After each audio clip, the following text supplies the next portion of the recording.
नमस्कार दोस्तों, मेरे पौधों की दुनिया में आपका स्वागत है। सबसे पहले तो सुबह की नमस्कार आप सब लोगों को। और आज मैं आपको दिखा रही हूँ ये छत पे फैला हुआ ये सामान, और ये हो रही है हमारी नया पॉट भरने की तैयारी। और आप समझ ही गए होंगे कि हम नया पॉट किस लिए भर रहे हैं, क्योंकि सर्दियाँ आ रही हैं और सर्दियों में बहुत अच्छे अच्छे फूल खिलते हैं। और उनकी छोटी छोटी पौध भी मेरे पास तैयार है, कुछ पौधों के, कुछ के बीज मैं डालने वाली हूँ। तो मुझे पॉट्स की ज़रूरत पड़ेगी। और चूँकि हमें अपना काम अकेले करना होता है, ख़ास करके मैं किसी की मदद नहीं लेती हूँ, मतलब माली वगैरह नहीं आते हैं मेरे घर, तो मैं अपना काम खुद करती हूँ, सारी मिट्टी बनाने का। और ये देखिए कटाई छटाई करके ये सारा यहाँ पर और ये यहाँ पर, ये सब अभी सूखने के लिए रखा हुआ है मैंने। ये 2-3 दिन थोड़ा धूप में अच्छे से सूख जाएगा, तो इसको हम गमले के नीचे भी मिट्टी में डाल सकते हैं।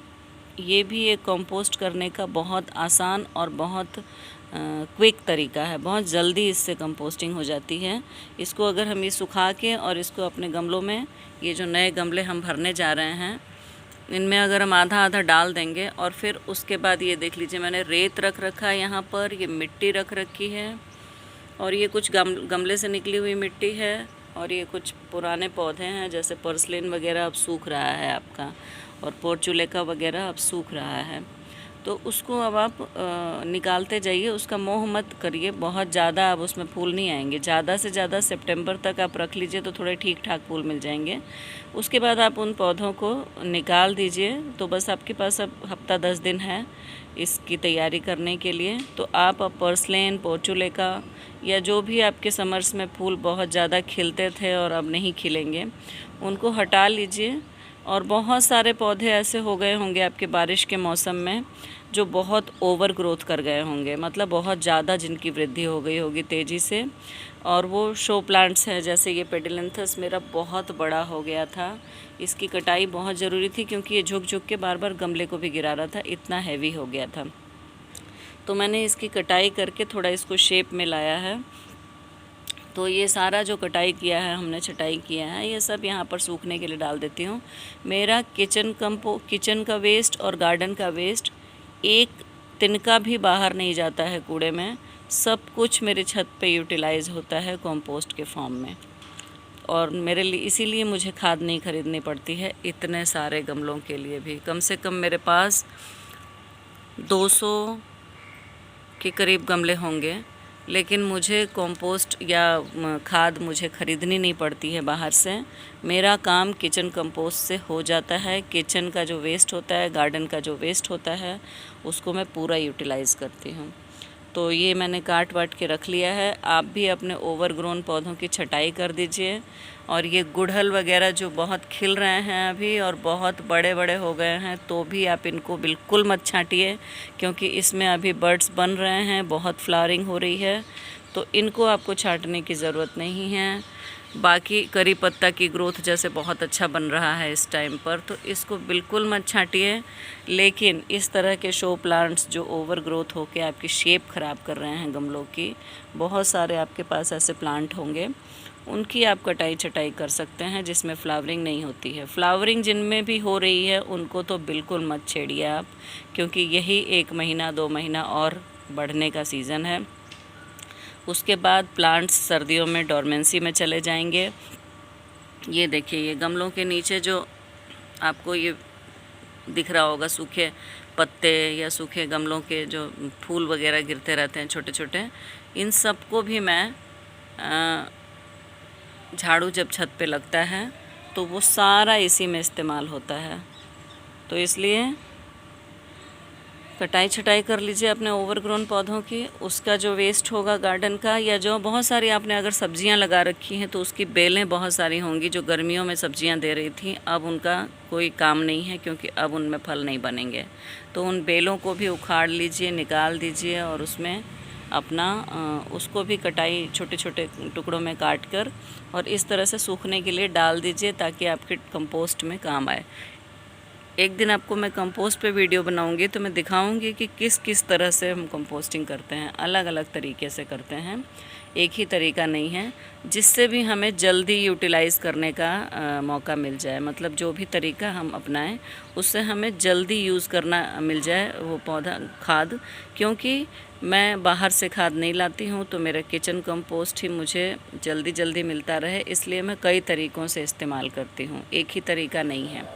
ये रेत है, ये मिट्टी है, ये सूखा कचरा है अपने गार्डन का, और कुछ सब्जियों का भी आप छिलका वगैरह जो अभी है इस टाइम पर सुखा के थोड़ा थोड़ा रख सकते हैं इसमें मिक्स करने के लिए। मिक्स नहीं करना है, इनको नीचे डालना है, सूख जाएंगे जब ये अच्छी तरह से। गीला बिल्कुल नहीं डालना है, नहीं तो कीड़े लग जाएंगे अंदर और आपका पौधा भी ख़राब कर देंगे, आपके पौधे को की जड़ों को भी खा जाएंगे।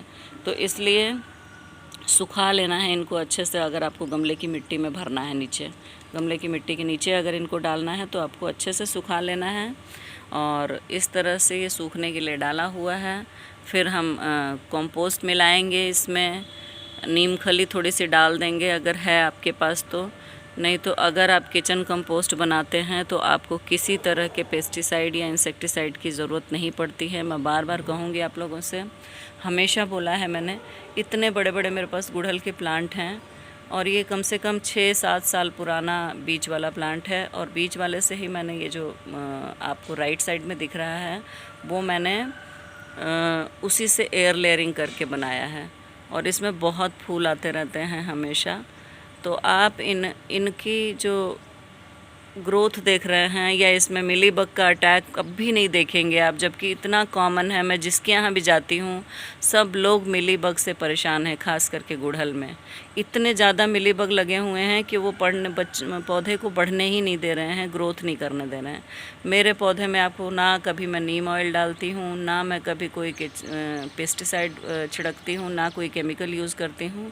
और मेरे किचन कंपोस्ट की वजह से इन पौधों को इतनी ताकत मिलती है कि इनमें ना नीम ऑयल लगता है, ना कभी मिलीबग। कभी आप मिलीबग या कोई एफिड्स वगैरह का अटैक नहीं देखेंगे। तो किचन कंपोस्ट करने से ये भी फ़ायदा होता है कि आपके पौधों में कीड़े नहीं लगते हैं। जैसे ठीक वैसी ही बात है, जैसे आप अगर मल्टीविटामिन लेते हैं तो आपके शरीर में पूरी ताकत बनी रहती है, रोगों से लड़ने की क्षमता बनी रहती है। तो जब मौसम बदलता है, वायरल अटैक्स होते हैं बहुत तरह के, हमारे शरीर पे भी वायरस वगैरह का अटैक होता है, तो वायरल फीवर और ये सब चीज़ें होती हैं ना, सीज़न बदलता है तो अगर हम मल्टीविटामिन लेते हैं तो हमारा शरीर ताकतवर रहता है और उन रोगों से लड़ लेता है। या तो रोग होता ही नहीं है, और अगर रोग हुआ तो बहुत जल्दी ठीक हो जाते हैं बिना दवा के। तो इसी तरह से हमारे पौधों के साथ है। अगर हम किचन कंपोस्ट यूज़ करते हैं तो हमारे पौधे इस तरह से देखिए हरे भरे, स्वस्थ, बिना मिलीबग के, बिना किसी एफिड्स के, बिना कीड़े मकोड़े, कुछ नहीं लगता है आपके पौधों पे। तो इसलिए कंपोस्टिंग करिए, और किचन का ज़्यादा से ज़्यादा वेस्ट आप इस्तेमाल करिए। क्योंकि सब्जियों के जो छिलके होते हैं, फलों के जो छिलके होते हैं, दालों का और चावल का धुला हुआ जो पानी होता है, उसमें बहुत ताकत होती है। ये रोगों से लड़ने में आपके पौधे को मदद करते हैं, इसलिए आपको इनको इस्तेमाल करना ज़रूरी है।